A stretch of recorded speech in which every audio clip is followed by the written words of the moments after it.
आज है 18 फरवरी 2025 दिन मंगलवार। Welcome back to news 34 Hindi. तो आइए जानते हैं उत्तर प्रदेश की फटाफट 20 बड़ी खबरों को। मौसम विभाग ने दी चेतावनी, 20 फरवरी के बाद लगातार बढ़ेगा प्रदेश का तापमान, इन जिलों में बारिश का अलर्ट।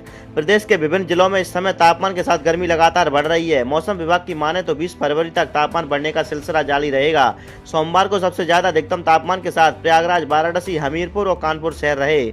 मौसम विभाग ने आगामी 20 फरवरी को पश्चिमी यूपी के कुछ जिलों में बारिश की संभावना है। इसके बाद अगले 2 दिन तापमान कम पड़ेगा, लेकिन इसके बाद फरवरी के अंत तक तापमान फिर बढ़ने की संभावना है।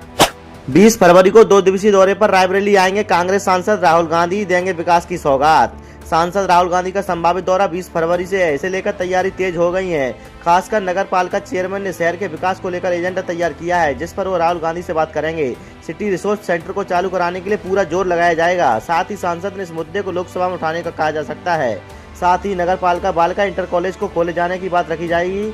वहीं कांग्रेस की कमजोर कड़ियों को लेकर भी सांसद पार्टी के पदाधिकारियों से बात करने के साथ जिले के विकास कार्यों पर भी चर्चा करेंगे। कुशीनगर मस्जिद पर बुलडोजर एक्शन से भड़का सुप्रीम कोर्ट, योगी सरकार को भेजा नोटिस। सुप्रीम कोर्ट ने उत्तर प्रदेश सरकार को नोटिस जारी किया है। इस नोटिस में सुप्रीम कोर्ट ने पूछा है कि उत्तर प्रदेश सरकार ने कुशीनगर में मस्जिद में तोड़फोड़ करके उनके 13 नवंबर 2024 के आदेश का उल्लंघन किया है। डिप्टी सीएम केशव मौर्य ने सुनी जन समस्याएं, निराकरण के लिए अधिकारियों को किया निर्देशित। राजधानी लखनऊ में सोमवार को उप मुख्यमंत्री केशव प्रसाद मौर्य ने कालिदास मार्ग स्थित कैंप कार्यालय में जनता दर्शन आयोजित किया। यहाँ उन्होंने फरियादियों की पीड़ा सुनी। उन्होंने लोगों को हर संभव मदद करने का भरोसा दिया है। कहा है कि उन समस्याओं का निदान कराने का भरोसा दिलाया है। मुख्य सचिव के आदेशों की अवहेलना में अनुभाग अधिकारी निलंबित, सचिवालय संघ पदाधिकारियों ने दर्ज कराया विरोध। अधिकारी ने चीनी उद्योग विभाग को अलीगढ़ में जमीन देने के मामले में निर्णय के विपरीत प्रस्ताव दिया था। वहीं सचिवालय संघ पदाधिकारियों ने मामले में विरोध दर्ज कराया है और कहा कि निलंबन गलत तरीके से किया गया है। अटेंडेंस न लगाने वालों पर एक्शन की तैयारी, डॉक्टरों कर्मचारियों की सैलरी काटकर भरा जाएगा जुर्माना। आईएमएस बीएचयू में बायोमेट्रिक अटेंडेंस न लगाने वाले डॉक्टरों और कर्मचारियों पर बड़ी कार्रवाई की तैयारी है। अब ऑनलाइन अटेंडेंस न लगाने वालों की सैलरी काटेगी। नेशनल मेडिकल कमीशन के नियमानुसार बायोमेट्रिक अटेंडेंस का अनुपालन न करने के मामले में संस्थान पर जुर्माने का प्रावधान है। अगर मामले में आईएमएस बीएचयू पर जुर्माना लगाया गया तो उस धनराशि को अनुपस्थित रहने वालों की सैलरी काटकर भरा जाएगा। सीएम योगी ने यूपी विधानसभा के मुख्य द्वार का किया उद्घाटन, भित्ति चित्रों का किया अनावरण। उत्तर प्रदेश विधानसभा के बजट सत्र से पहले सोमवार को मुख्यमंत्री योगी आदित्यनाथ ने विधान भवन के मुख्य द्वार का उद्घाटन किया। इस अवसर पर विधानसभा परिसर में विभिन्न भित्ति चित्रों का अनावरण भी किया गया। विधानसभा को हाईटेक और अधिक कलात्मक बनाने के क्रम में इस कार्य को पूरा किया गया है। विधायकों के साथ कैंसर संस्थान पहुंचे पूर्व सीएम अखिलेश, रैन बसेरा न बनाने पर भाजपा को घेरा। पूर्व मुख्यमंत्री और समाजवादी पार्टी के राष्ट्रीय अध्यक्ष अखिलेश यादव सोमवार को चक नजरिया स्थित Kalyan Singh super speciality cancer संस्थान पहुंचे। इससे पहले ही संस्थान के निदेशक प्रोफेसर MLB भट्ट कार्यालय छोड़कर जा चुके थे। संस्थान के मुख्य चिकित्सा अधीक्षक डॉक्टर सरस्वती सिंह ने उन्हें मुआयना कराया। शाहजहांपुर विकास प्राधिकरण के गठन की अधिसूचना जारी, 49 ग्राम पंचायतों को किया गया शामिल।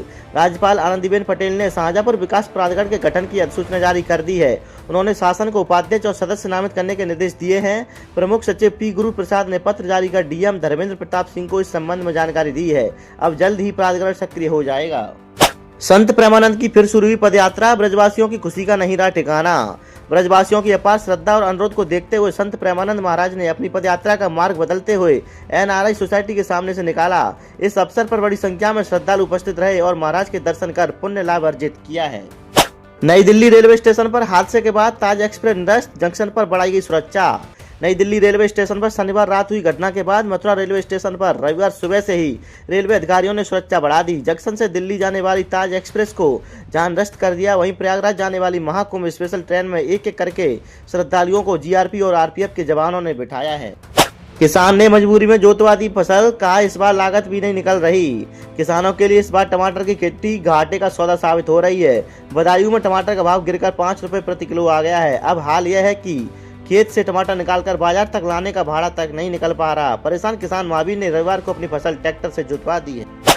आयकर विभाग की जांच में बड़ा खुलासा, कन्नौज के इत्र कारोबारी के यहाँ मिली 100 करोड़ से ज्यादा की कर चोरी। SNK ब्रांड का पान मसाला बनाने वाले समूह के 4 प्रतिष्ठानों पर आयकर विभाग की जांच लगातार 5वें दिन रविवार को भी जारी रही।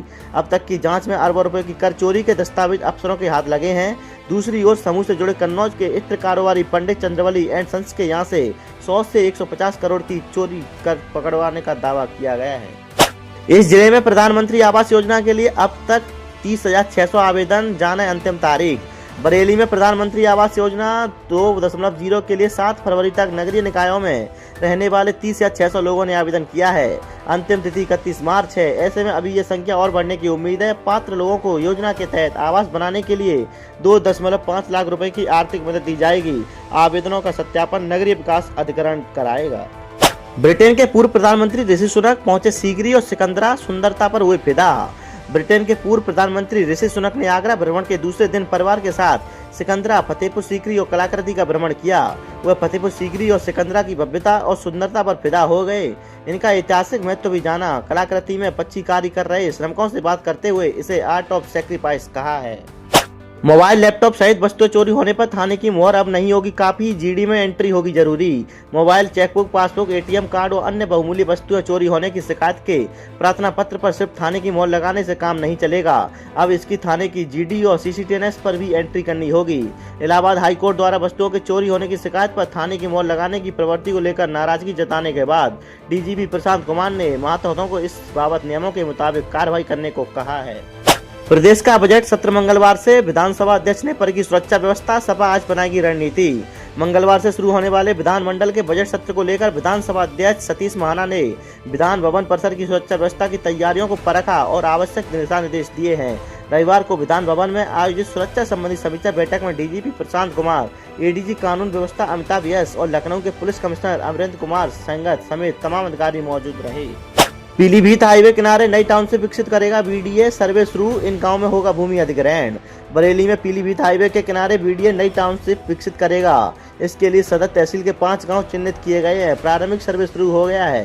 स्थिति अनुकूल रही तो सर्वे पूरा होने के बाद भूमि अधिग्रहण की प्रक्रिया शुरू हो जाएगी। लखनऊ सहित 13 धार्मिक और बड़े शहरों के विकास का खाका तैयार, कानपुर, झांसी समेत ये शहर शामिल। आबादी और क्षेत्रफल के लिहाज से बड़े होने के साथ ही धार्मिक महत्व वाले शहरों का खाका तैयार किया गया है। पहले चरण में ऐसे 13 शहरों में 3 चरणों में विकास कार्य कराए जाएंगे। इन शहरों के विकास के लिए अल्पकालिक, मध्यकालिक और दीर्घकालिक योजनाएं बनाई जाएंगी। बुके और प्रोजेक्ट के नाम से शुरू होने वाले विकास परियोजनाओं के जरिए इन शहरों में नागरिक सुविधाओं को और बेहतर बनाया जाएगा। 7 घंटे में गुजरी 40 स्पेशल ट्रेनें, गाड़ियों में पैर रखने की जगह नहीं, जीआरपी आरपीएफ रही अलर्ट।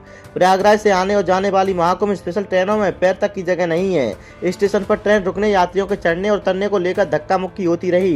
दिल्ली की घटना को देखते हुए स्टेशन सुरक्षाकर्मी सतर्क रहे। ट्रेनों के चलने के दौरान यात्रियों को समझाकर ट्रेन में बैठाते रहे।